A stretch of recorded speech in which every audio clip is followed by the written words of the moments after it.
नमस्कार। शुरू करते हैं आज की कहानी कर्म का फल। एक राजा ब्राह्मणों को महल के आंगन में भोजन करा रहा था।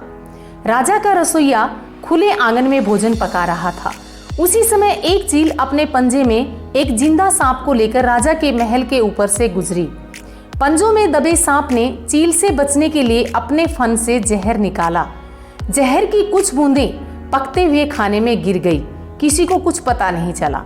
फलस्वरूप वे ब्राह्मण जो भोजन करने आए थे उन सब की जहरीला खाना खाने से मौत हो गई।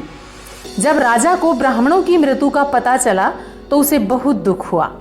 ऐसे में अब यमराज के लिए भी फैसला लेना मुश्किल हो गया कि इस पाप कर्म का फल किसके खाते में जाएगा।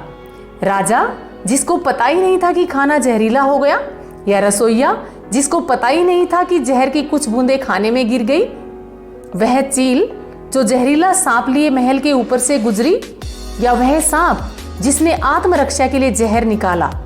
बहुत दिनों तक यमराज की फाइल में यह मामला अटका रहा। फिर कुछ समय बाद कुछ ब्राह्मण राजा से मिलने उस राज्य में आए और उन्होंने किसी महिला से महल का रास्ता पूछा। उस महिला ने महल का रास्ता तो बता दिया, पर साथ साथ यह भी कह दिया कि देखो भाई, जरा ध्यान रखना, वह राजा आप जैसे ब्राह्मणों को खाने में जहर देकर मार देता है। बस जैसे ही उस महिला ने ये शब्द कहे, उसी समय यमराज ने फैसला ले लिया कि उन ब्राह्मणों की मृत्यु के पाप का फल इस महिला के खाते में जाएगा और इसे उस पाप का फल भोगना होगा। यमराज के दूतों ने पूछा, प्रभु ऐसा क्यों, जबकि उन ब्राह्मणों की मृत्यु में इस महिला की कोई भूमिका ही नहीं थी। तब यमराज ने कहा कि देखो, जब कोई व्यक्ति पाप करता है तब उसे बड़ा आनंद मिलता है, परंतु उन ब्राह्मणों की मृत्यु से ना तो राजा को आनंद मिला, ना ही उस रसोइये को, और ना ही उस चील व सांप को, पर उस पाप कर्म की घटना का बुराई करने के भाव से बखान कर उस महिला को जरूर आनंद मिला।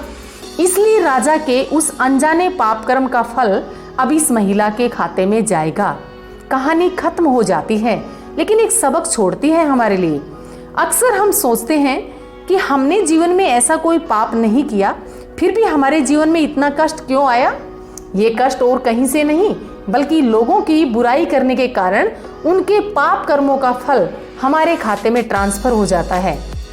इसलिए आज से ही संकल्प कर लें कि किसी के भी पाप कर्म का बखान बुरे भाव से कभी नहीं करना है। अगर फिर भी हम ऐसा करते हैं तो हमें ही इसका फल आज नहीं तो कल जरूर भोगना ही पड़ेगा। हम जीवन में देखते हैं कि काफी लोग ऐसे होते हैं जो पाप कर्म करते हैं और फिर भी वे आनंद से रहते हैं। इसके पीछे यही कारण है कि ऐसे लोगों की निंदा भी लोग ज्यादा करते हैं और उनके पाप कर्मों का फल उन निंदा करने वालों के खाते में ट्रांसफर हो जाता है। इसलिए भूल से भी किसी की निंदा नहीं करनी चाहिए। उम्मीद करती हूँ कि आपको यह कहानी अच्छी लगी होगी।